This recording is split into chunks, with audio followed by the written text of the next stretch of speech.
Evan, un garçon aux yeux rêveurs, a grandi dans une dure réalité marquée par une extrême pauvreté. Sa maison, une petite habitation délabrée à la périphérie de la ville, contrastait fortement avec les maisons bien entretenues de ses camarades de classe. Chaque jour, il doit lutter non seulement pour survivre, mais aussi pour conserver la dignité que son père Martin lui a enseignée. Surtout, à l'école, Evan est la cible facile de railleries cruelles. Ses camarades de classe, ignorant les combats qu'il mène quotidiennement, ne manquent jamais une occasion de l'humilier. « Regardez, c'est le mendiant Evan », s'écrie Jacques, un garçon blond et arrogant, chef du groupe de brutes.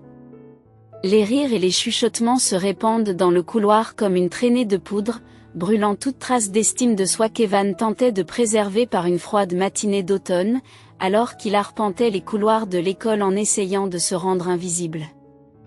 Jacques s'approcha avec un sourire malicieux. « Evan, pourquoi ne prends-tu pas un bain ? Tu sens toujours comme si tu avais dormi dans une benne à ordures. » Les mots frappèrent Evan comme des pierres aiguës, des rires éclatèrent tout autour et certains élèves se bouchèrent exagérément le nez, faisant sentir à Evan que des larmes menaçaient de s'échapper. Il serra ses livres usés contre sa poitrine, se réfugiant dans leurs pages usées qui le transportaient dans des mondes où la pauvreté et l'humiliation n'existaient pas.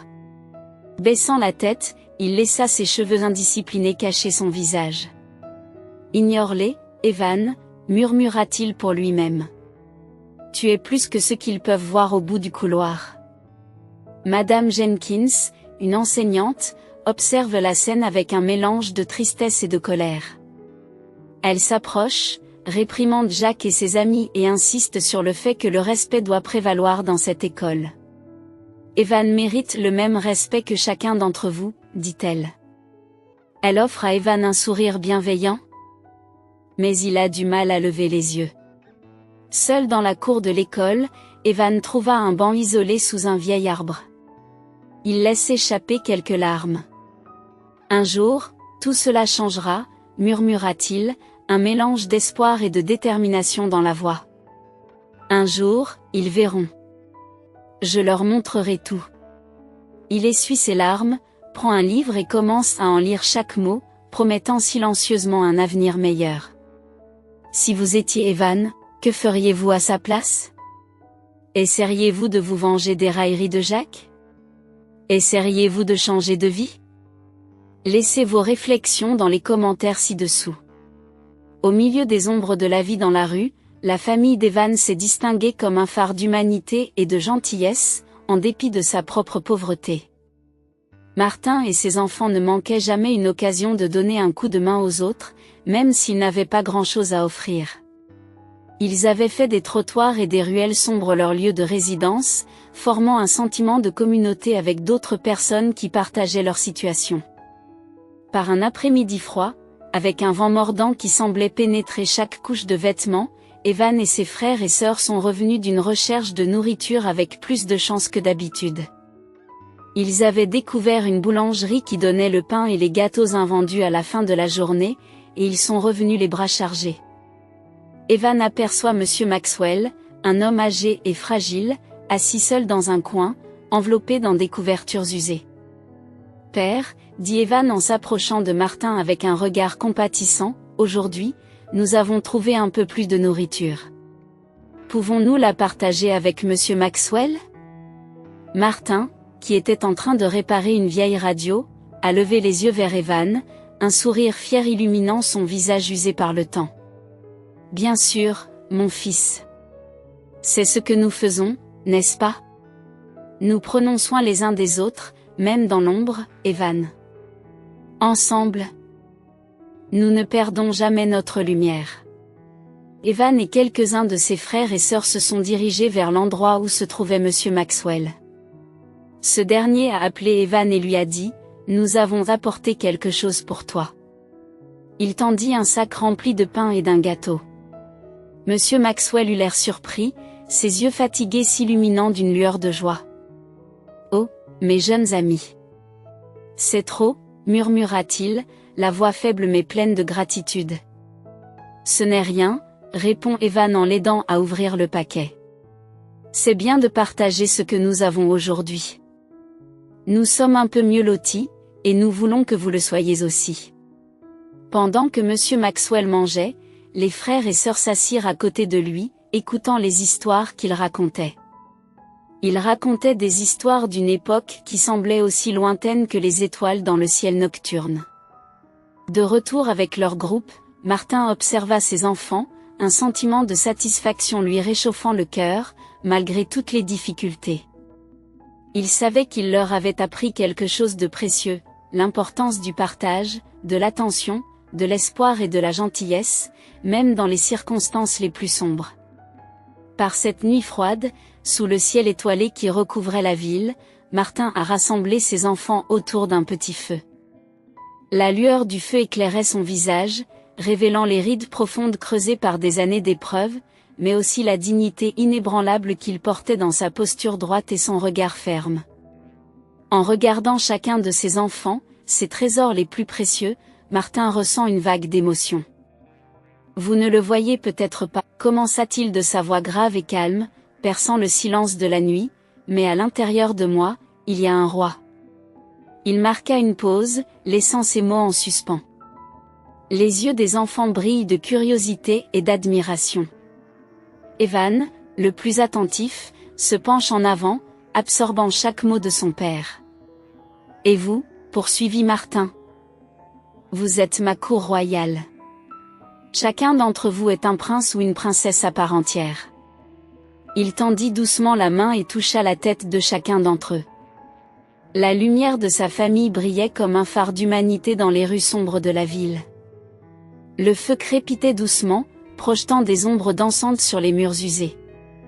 Les enfants se regardèrent les uns les autres, affichant un mélange de surprise et de joie sur leurs visages. La petite Lily, avec ses cheveux bouclés et ses yeux brillants, demanda innocemment, « Papa, comment pouvons-nous être de la famille royale si nous vivons ici ?» Martin a souri, un sourire qui a réchauffé le cœur de ses enfants.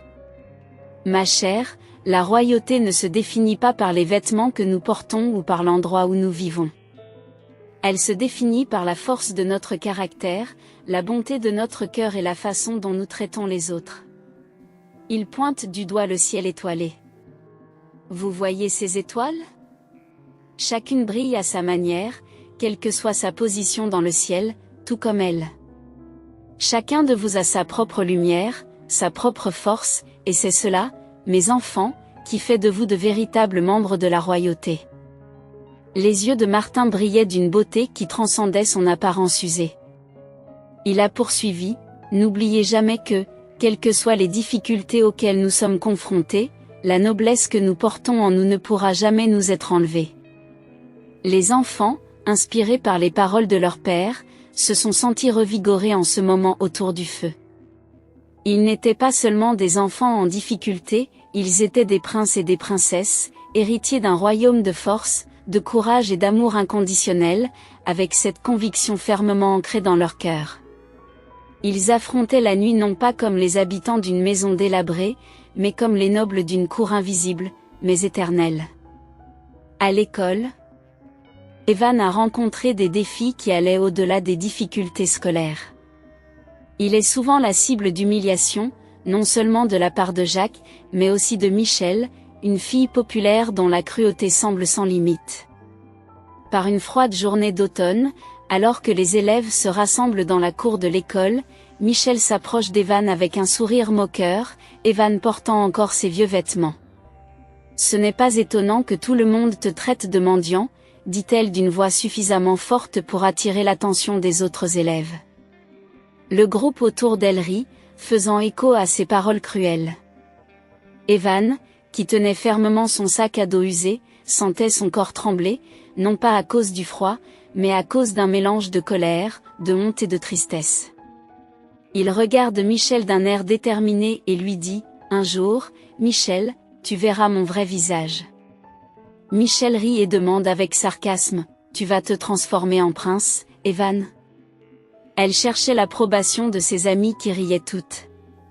Evan retient ses larmes et répond fermement, « Non, je n'ai pas besoin de changer. Je suis assez fort comme ça, et un jour tu le verras. » Michel roule des yeux et se détourne, mais Evan poursuit avec assurance. Tu peux te moquer de moi maintenant, Michel, mais je ne suis pas défini par mes vêtements ou ma richesse. Je suis défini par mon cœur et ma détermination, et c'est quelque chose que tu ne pourras jamais m'enlever. Les élèves qui riaient auparavant étaient maintenant silencieux, certains semblaient réfléchir aux paroles d'Evan, tandis que d'autres détournaient le regard. Bien qu'il se sente mal à l'aise et qu'il tremble, Evan ressent un regain de force intérieure.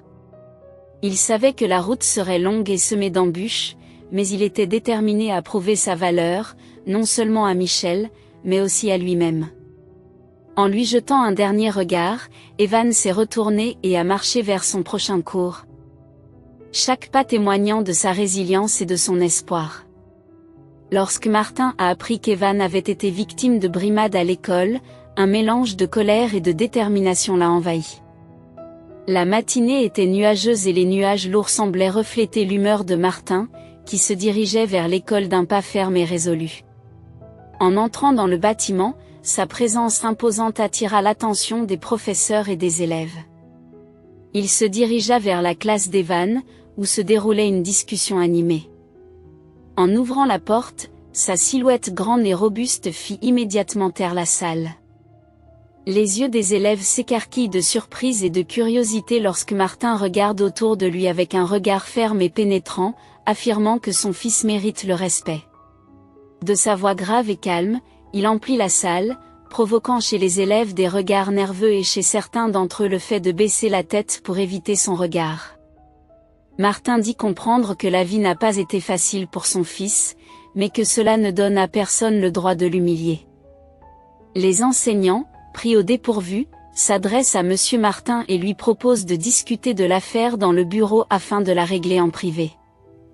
Mais Monsieur Martin a fermement refusé, déclarant que la question devait être abordée devant tous ceux qui pensent pouvoir juger son fils en fonction de son apparence ou de leur situation. Regardant chaque élève et chaque enseignant dans les yeux, il a insisté sur le fait qu'Evan est un jeune homme intelligent, gentil et plein de potentiel qui réussira dans la vie, quelle que soit l'opinion d'autrui. Sa voix, empreinte de dignité et de passion, a résonné à travers les murs de la salle de classe. Les élèves sont restés silencieux, certains visiblement mal à l'aise, d'autres regardant Evan avec une nouvelle perspective. J'espère que tout le monde ici réfléchit à ses actes et à ses paroles, parce que chacun d'entre vous a le potentiel de faire mieux. A déclaré Monsieur Martin. Il a jeté un dernier coup d'œil dans la salle avant de partir, laissant derrière lui un silence pensif. Evan, qui était resté silencieux jusque-là, a ressenti un mélange de fierté et de soulagement.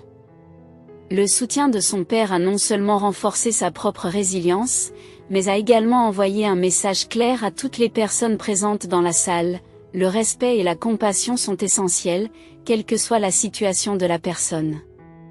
Par une nuit calme, où le seul bruit était le murmure du vent dans les feuilles des arbres, Martin et Evan étaient assis ensemble dans le petit espace confortable qu'ils appelaient leur maison.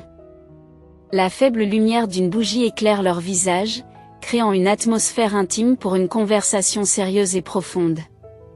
Evan, encore ébranlé par les récents événements survenus à l'école, regarde son père.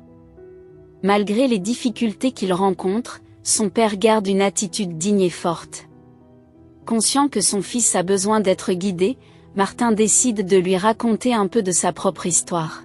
« Mon cher Evan, » commence Martin, la voix basse et sereine. « Quand j'étais jeune, j'ai dû faire face à de nombreux défis, tout comme toi. On m'a ridiculisé, on m'a manqué de respect et je me suis souvent senti impuissant. Mais avec le temps, j'ai appris quelque chose de précieux. » Il fait une pause pour s'assurer qu'il a toute l'attention d'Evan. Le succès est la meilleure des revanches. Il ne s'agit pas d'être meilleur que ceux qui vous rabaissent, mais d'être meilleur que vous ne l'étiez hier. Ses yeux brillants reflétaient la sincérité de ses paroles. Evan absorbe chaque mot et sent une flamme de détermination s'allumer dans son cœur. « Mais papa, comment puis-je réussir quand tout semble être contre nous ?» demanda-t-il, la voix remplie de doute et de frustration. Martin a souri, un sourire qui respirait la confiance et la foi. « Tout commence par de petits pas, mon fils. Par chaque livre que tu lis et chaque nouvelle chose que tu apprends. Tu prépares le terrain pour ta réussite. Crois en toi, comme je crois en toi. Inspiré par les paroles de son père, Evan commença à se consacrer à ses études avec une nouvelle passion. Il passait des heures à lire à la lumière des bougies, absorbant les connaissances comme une plante absorbe la lumière du soleil. Chaque page tournée était un pas vers son avenir. Chaque équation résolue est un échelon sur l'échelle d'une vie meilleure. Il pensait constamment à offrir une vie meilleure à son père et à ses frères et sœurs, à rembourser tout l'amour et les sacrifices qu'ils avaient faits pour lui. Evan se levait avec un objectif renouvelé. Chaque séance d'études nocturnes est une promesse qu'il se fait à lui-même. Un jour, les difficultés actuelles ne seront plus que les souvenirs d'un voyage qui l'a mené à la réussite. Après l'incident à l'école et la conversation avec son père, quelque chose a changé en Evan. Il ne voyait plus les défis comme des obstacles, mais comme des opportunités pour un avenir meilleur. Assis près d'une fenêtre embuée dans sa modeste maison, Evan a partagé avec son père, Martin, un rêve qui prenait forme dans son esprit. « Papa, je vais devenir entrepreneur », a déclaré Evan avec une conviction qui l'a surpris lui-même, ses yeux brillant de la lumière d'un avenir prometteur. Déterminé à faire de son rêve une réalité, Evan a été accueilli par un sourire de fierté et d'admiration de la part de Martin, qui lui a répondu « J'ai toujours su que tu étais capable de grandes choses, mon fils. Ta détermination est ta plus grande force. » Inspiré par les paroles encourageantes de son père, Evan s'est plongé encore plus profondément dans ses études, se plongeant avec passion dans des livres sur les affaires, l'économie et l'esprit d'entreprise, soir après soir. Il a transformé chaque défi en une occasion d'apprendre et chaque revers en un pas vers la réussite. Au fil des années, Evan a gagné en sagesse et en ambition, poussé par la détermination et le travail acharné. Il finit par ouvrir sa première entreprise, faisant face à d'immenses défis, incertitudes et obstacles avec la résilience que lui avait inculquée son père. Contre toute attente, l'entreprise d'Evan a prospéré, devenant un symbole de réussite et d'innovation. Non seulement il a réalisé son rêve de devenir entrepreneur, mais il a également commencé à améliorer la vie de sa famille, en lui apportant confort et sécurité. 10 ans après avoir quitté l'école, Evan reçoit une invitation de l'école pour une réunion d'anciens élèves. Les souvenirs de brimades et d'humiliation refont surface, mais avec un sourire satisfait, Evan décide de s'y rendre. « Je vais à cette fête, papa », a-t-il dit à Martin, qui l'observait avec curiosité, non pas pour se vanter, mais pour clore un chapitre de sa vie, pour montrer que malgré tout, on peut surmonter les difficultés et s'épanouir. La tête haute et le cœur rempli d'accomplissement, Evan se prépara à renouer avec son passé, non pas comme le garçon qui avait été humilié, mais comme l'homme qui avait dépassé toutes les attentes et s'était construit une vie de succès et de dignité. Les jours passent et le soir de la réunion des anciens élèves de l'école d'Evan arrive. La salle de réunion était élégamment décorée, avec des lumières scintillantes accrochées au mur, créant une atmosphère de fête et de nostalgie. Des groupes d'anciens camarades de classe se sont rassemblés, partageant des histoires sur leur vie scolaire passée, riant et trinquant à leur succès et à leur parcours. Au milieu de l'agitation et des rires, quelqu'un mentionne Evan, et une vague de plaisanteries cruelles se répand dans le groupe. Evan portait-il encore ses vieux vêtements? Se moque l'un d'entre eux, suscitant des rires. Imaginez qu'il arrive ici en tant que serveur, dit un autre Jared, ajoutant à la moquerie alors que les rires résonnent. Un son différent commença à éclipser la musique et les conversations, un bruit fort et distinct qui attira rapidement l'attention de tous. Les regards se tournent vers les grandes fenêtres de la salle et, à la surprise générale, un luxueux hélicoptère se pose sur les lieux. La curiosité et l'étonnement s'emparent de la foule lorsque la porte de l'hélicoptère s'ouvre. Evan en sort, impeccablement vêtu, l'allure assurée et le sourire serein. Il se dirige vers la salle. Le murmure de surprise initial se transforme rapidement en applaudissements et en exclamations d'admiration, même ceux qui s'étaient moqués de lui quelques instants plus tôt le regardent à présent avec un mélange de choc et de respect. « Evan, c'est incroyable !» s'exclame un ancien camarade de classe en s'approchant de lui. « Je suis vraiment désolé pour tout ce qui s'est passé dans le passé », marmonne un autre, visiblement embarrassé. Evan, avec une sérénité que seule une véritable acceptation de soi apporte, a accepté les excuses d'un signe de tête, sans rancune. Il parle d'une voix calme et ferme, exprimant que nous avons tous grandi et changé, et que ce qui compte vraiment, c'est ce que nous sommes devenus. En regardant la salle, il a vu des visages surpris et impressionnés. Il voulait démontrer que, quelles que soient nos origines, ce qui compte vraiment, c'est la direction que nous prenons. Il a fait le choix de créer un avenir meilleur, non seulement pour lui, mais aussi pour sa famille. Les paroles d'Evan ont profondément touché le cœur de nombreux auditeurs. Il ne cherchait pas la vengeance ou la gloire, mais plutôt l'occasion de clore un chapitre de sa vie et de célébrer le nouveau chemin qu'il avait tracé. Michel et Jacques ont hésité à s'approcher d'Evan, restant dans un coin et observant son succès. Ils l'avaient auparavant rabaissé et étaient trop fiers pour s'approcher de lui et lui dire un seul mot. Ce soir-là, Evan n'était pas seulement un ancien élève qui avait réussi, il était un exemple vivant de résilience, de détermination et d'humilité. Après cette remarquable réunion d'anciens élèves, Evan est rentré chez lui, dans un endroit modeste rempli d'amour et de souvenirs. Martin, le père d'Evan, attendait avec impatience le retour de son fils, assis ensemble dans le petit salon doucement éclairé. Alors qu'Evan commence à partager son expérience, ses yeux brillent d'un mélange d'émotion et d'accomplissement. Il a déclaré que la fête avait été une expérience unique, car ceux qui avaient l'habitude de le rabaisser à l'école le voyaient maintenant sous un jour complètement différent. S'arrêtant avec un sourire satisfait, Evan réfléchit à la question et dit à son père qu'il a compris quelque chose d'important ce soir-là, que ce ne sont pas les autres qui définissent sa valeur. Martin, rempli de fierté et d'intérêt, a encouragé Evan à continuer, lui demandant comment il se sentait par rapport à tout cela. Evan a pris une grande inspiration et a dit qu'il avait appris que ce n'était pas la façon dont les autres le voyaient qui importait, mais la façon dont il se voyait lui-même et ce qu'il choisissait d'être.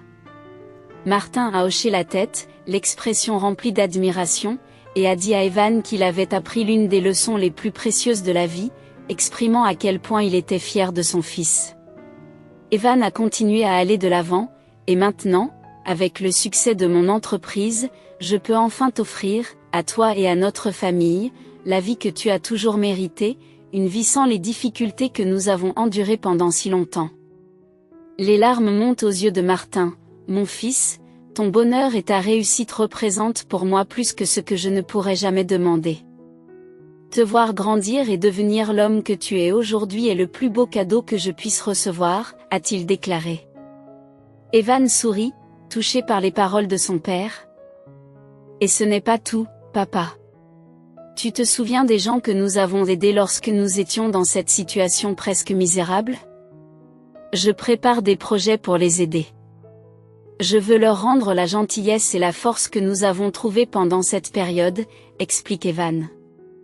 Martin a posé sa main sur celle d'Evan, avec une expression mêlée de gratitude et d'amour. Tu es devenu bien plus que ce que j'aurais pu imaginer, un homme qui a réussi, certes, mais surtout un homme au cœur généreux, a-t-il dit.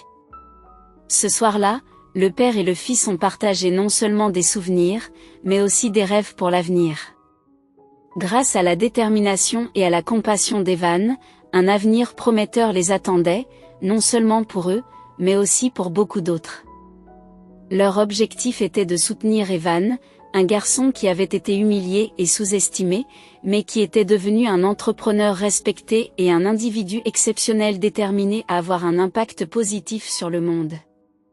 Voici leur histoire. Merci de nous avoir suivis et à la prochaine fois.